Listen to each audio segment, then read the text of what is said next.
बच्चों, आपके सामने प्रस्तुत है अब दूसरा प्रश्न।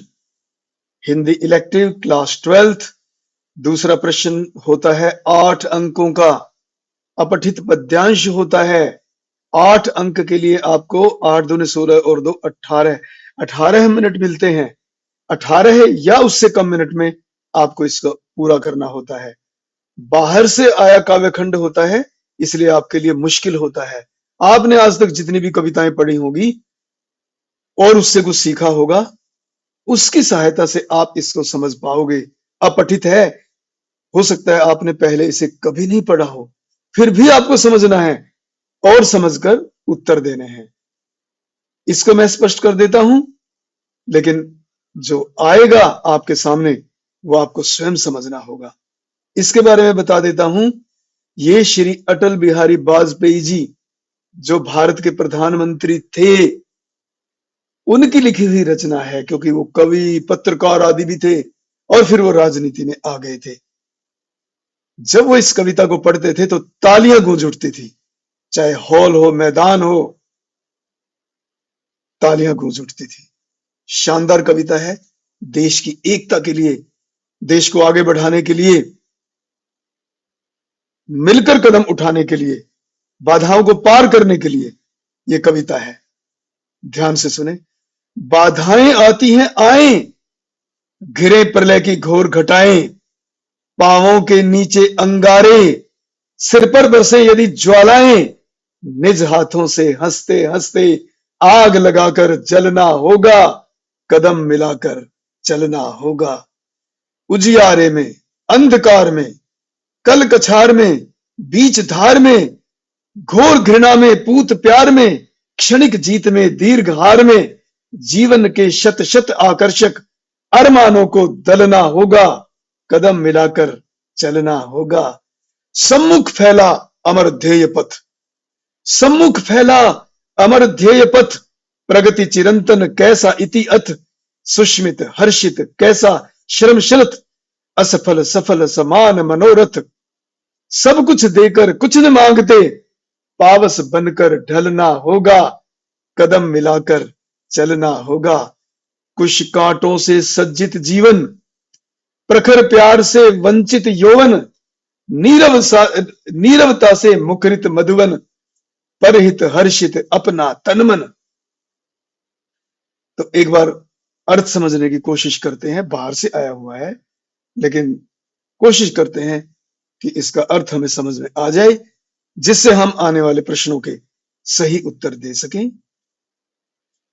बाधाएं आती हैं आए, जिस पुनीत कार्य में हम लगे हुए हैं, देश को आगे बढ़ाने में, कदम से कदम मिलाकर चलने में, उसमें बाधाएं तो आएंगी, लेकिन बाधाएं आती हैं आए, घिरे प्रलय की घोर घटाएं, प्रलय की घनघोर घटाएं घिर आ जाएं, विपत्तियां अपनी पूरे दल बल और शक्ति के साथ आ जाएं, पांव के नीचे अंगारे हों, सिर पर ज्वालाएं बरस रही हों, यानी विपत्तियों, इतनी भयानक विपत्तियां आ रही हों कि जैसे पैर के नीचे अंगारे आ गए हैं, जैसे सिर पर ज्वालाएं बरस रही हैं, कष्ट ही कष्ट है।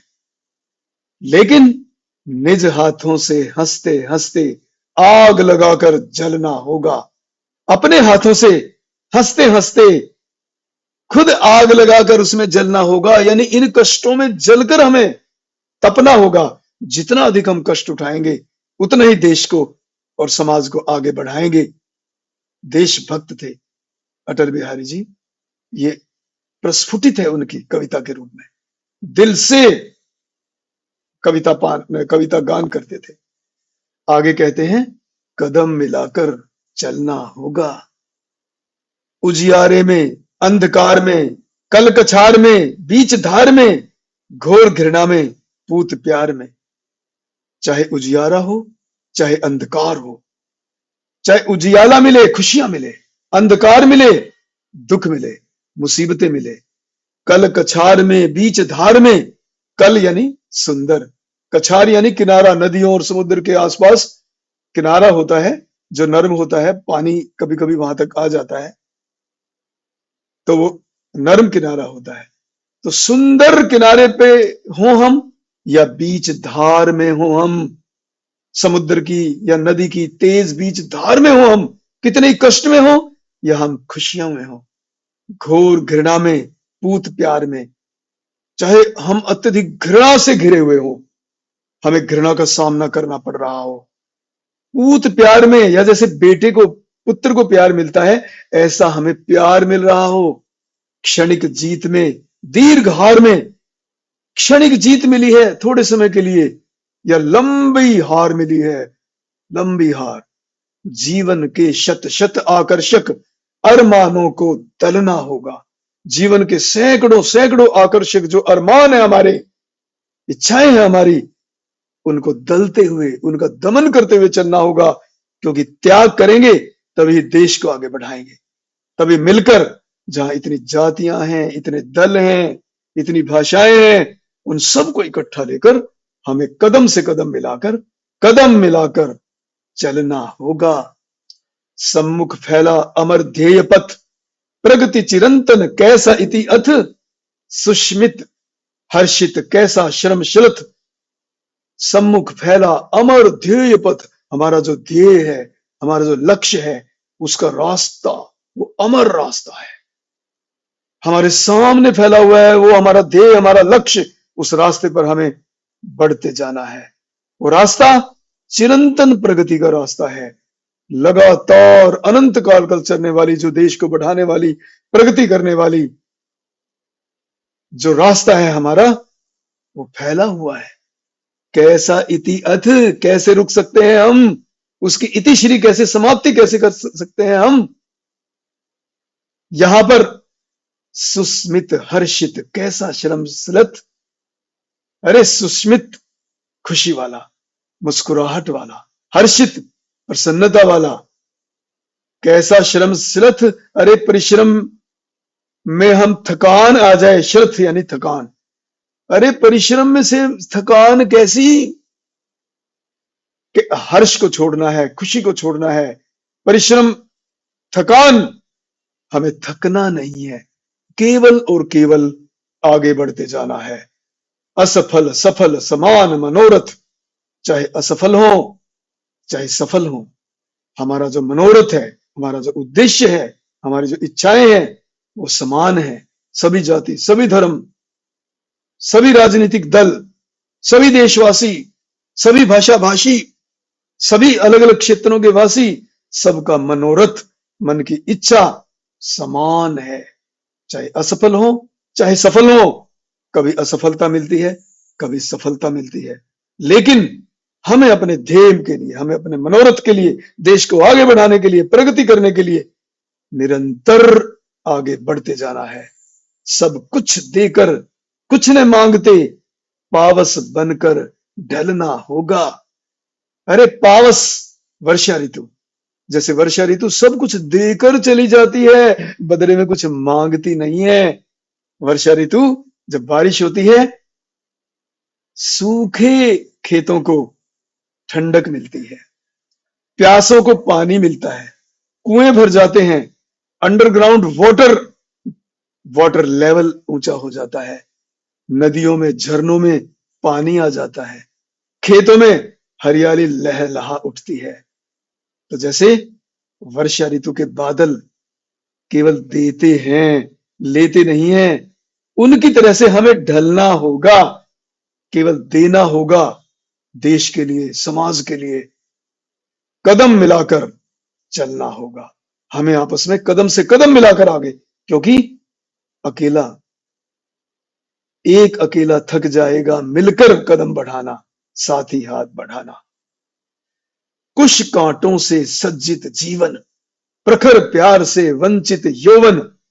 कुशा एक खास तरह का घास जो पैरों में काट सकता है, और कांटे, अरे ये हमारा जो जीवन है, ये तो कुशा से और कांटों से सजा हुआ है, घास और कांटों से सजा हुआ है ये जीवन, जिसमें खुशियां भी हैं, जिसमें दुख भी हैं। प्रखर प्यार से वंचित यौवन, यौवन है आपका, लेकिन तीव्र प्यार से वंचित है, मिला नहीं है आपको प्यार, आपको प्यार की आशा नहीं करनी, क्योंकि कुर्बानी देने वाले हैं आप। तो आपको देश के लिए अपना, समाज के लिए अपना, राष्ट्र प्रेम में अपना सब कुछ न्यौछावर करना है।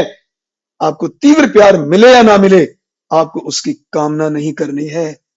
प्रखर प्यार से वंचित यौवन, नीरवता से मुखरित मधुवन। मधुवन प्यारा बाग, मधुर बगीचा, जो नीरवता से मुखरित है। नीरवता अपार चुप्पी, उस अपार चुप्पी से मुखरित है। मुखरित है, गुंजायमान है, चुप्पी से विरोधाभास दिखाई दे रहा है। यानी आपका जो जीवन है उसमें नीरवता है, लेकिन वो नीरवता ही मुखरित है। यानी जो सूनापन है उसको ही आपने फूलों की तरह से बिखेर देना है देश को आगे बढ़ाने में। क्योंकि परहित हर्षित अपना तन मन, अरे परहित के लिए, परोपकार के लिए, दूसरों की भलाई के लिए ही अपना तन मन हर्षित है। अरे हमें तो तब खुशी मिलती है जब अपने तन को भी और अपने मन को भी दूसरों की भलाई के लिए अर्पित कर दे।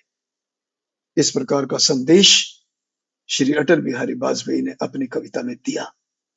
तो हमने इसको समझा। इसी तरह से आपने जो अनंत कविताएं आज तक पढ़ी है और उनको समझा है, इसी प्रकार जो वो कविता, जो वो अपठित पद्यांश आएगा, आपको उसको स्वयं समझना है। चाहे आप एक बार पढ़ें, 2 बार पढ़ें, 3 बार पढ़ें। आपके पास 18 मिनट है। प्रश्न देने, उत्तर देने में समय नहीं लगता, केवल इसको समझने में टाइम लगता है।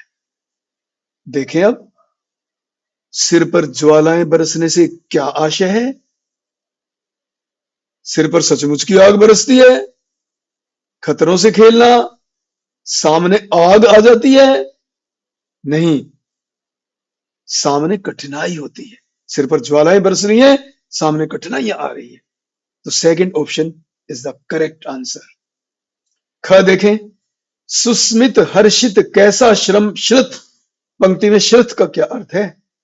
सुस्मित, मुस्कुराहट भरी प्रसन्नता का कैसा श्रम श्रुत। श्रम यानी परिश्रम, श्रुत यानी थका हुआ।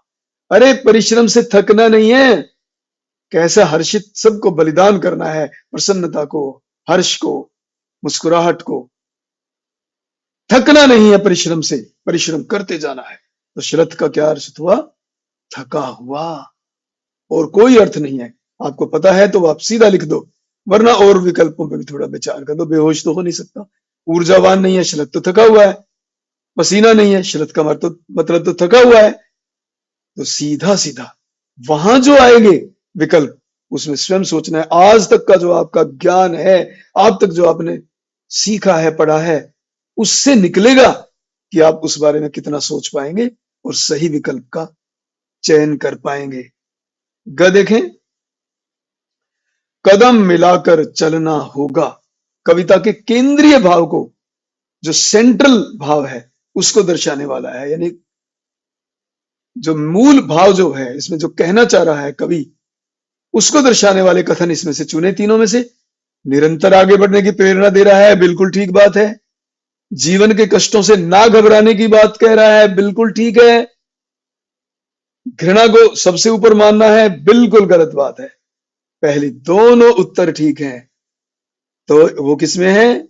तीसरा ऑप्शन, 1 और 2, फर्स्ट और सेकंड। सही उत्तर दिया आपने, फर्स्ट और, यानी third answer is the correct answer. आगे बढ़ें, घ को देखें। कवि ने किस प्रकार की विपत्तियों में हंसते हंसते आगे बढ़ने की बात कही है? आपने देखा किस प्रकार की विपत्तियां? अब तो आप समझ गए होंगे। जरा सोचें, कवि ने जीवन के रास्ते पर चलने के लिए सभी प्रकार की विपत्तियों में भी हमें हंसते हंसते आगे बढ़ने की बात कही है। कवि कहता है कि अगर बाधाएं आती हैं तो आएं, भले ही चारों ओर विपत्तियों के बादल छा जाएं, मगर हमें विचलित नहीं होना है। तो किस प्रकार की विपत्तियां?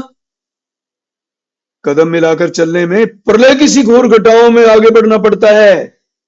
पांव के नीचे तेज धूप अंगारों की तरह लगती है। पहाड़ों जैसी विपत्तियों का सामना करना पड़ता है। अपने मान सम्मान का भेद भूलना पड़ता है।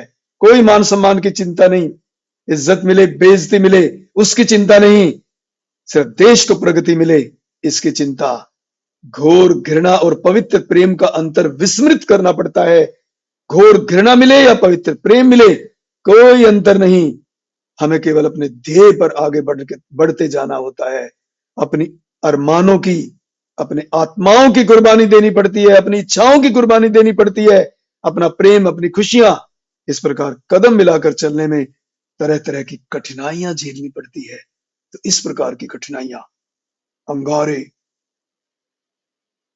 प्रेम को छोड़ना, कटीली राह पर चलना, व्यक्तिगत इच्छाओं की कुर्बानी देना, केवल राष्ट्र की बात सोचना, हर अच्छे बुरे व्यक्ति के साथ चलकर कदम मिलाकर चलना, इस प्रकार की विपत्तियों में हंसते हंसते आगे बढ़ने की बात कही है। हालांकि केवल 1 नंबर का प्रश्न है, लेकिन मेरा कर्तव्य है कि मैं आपको सारी बातें बताऊं। आपको जो सबसे अच्छी बात लगे या एक लाइन में आप इन सारी बातों को समेट लें, आप अपने समय को देखकर उत्तर दें। अगर देखें 2 अंकों का है। कवि ने परहित अर्पित अपना तन मन, परहित पराये के हित के लिए, पराये के भल के लिए, दूसरों के भलाई के लिए अपना तन और मन अर्पित कर देना है। क्यों कहा, क्यों कही है ये बात? कवि ने परहित अर्पित अपना तन मन इसलिए कहा है क्योंकि मनुष्य का जीवन केवल स्वयं के लिए नहीं होता, अपने लिए नहीं होता, उसके और भी कर्तव्य होते हैं। समाज है, देश है, विश्व है, हमारी पृथ्वी है। परहित, परोपकार, झुग्गी झोपड़ी में हैं, गरीब हैं, लाचार हैं, उनको अपना साथी बनाना है। यानी परोपकार में ही मनुष्य को परम आनंद प्राप्त होना चाहिए। और जब परोपकार में ही परम आनंद मिल जाता है तो समझ लो मनुष्य का जीवन का लक्ष्य ही पूरा हो जाता है। कवि अपना तन और मन दूसरों की भलाई के लिए अर्पित करना चाहता है, क्योंकि कवि ने व्यक्ति से बढ़कर समाज और राष्ट्र की कल्पना की है। क्योंकि राष्ट्र प्रेम है जो व्यक्तिगत किसी भी प्रेम से, यहां तक कि भक्ति से भी ऊपर है। क्योंकि देश प्रेम में अपना कोई स्वार्थ नहीं होता, अपने सारे त्याग करके व्यक्ति देश के लिए अपना तन मन धन सब कुछ अर्पित कर देता है। कवि ने हमें पावस बनने को क्यों कहा है? पावस, वर्षा ऋतु, वर्षा ऋतु। क्यों? वर्षा ऋतु पानी बरसाकर लबालब भर देती है। तालाब, कुएं, बावड़ी, अंडरग्राउंड वाटर लेवल, खेत खलिहान, तपती धरती को ठंडक, कलेजे को ठंडक, ठंडी हवाएं, तपती गर्मी से ठंडक देने के लिए इतना कुछ। पानी के बिना तो प्यास से तड़प तड़प कर मर जाएं। 24 घंटे जिंदा रहना भी मुश्किल है। बिना खाए तो 20, 25, 30, 35 दिन तक भी जिंदा रहा जा सकता है, लेकिन पानी के बिना तो वो बरसते हैं, बरसकर चले जाते हैं।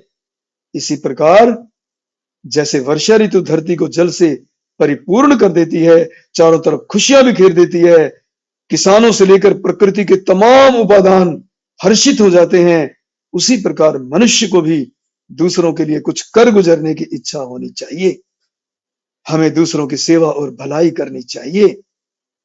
तो 2 अंकों में कम से कम 2 पॉइंट्स तो लिखने ही है। तो 2 पॉइंट्स में, ज्यादा पॉइंट्स में अपने समय को देखकर आप अपना उत्तर दीजिए।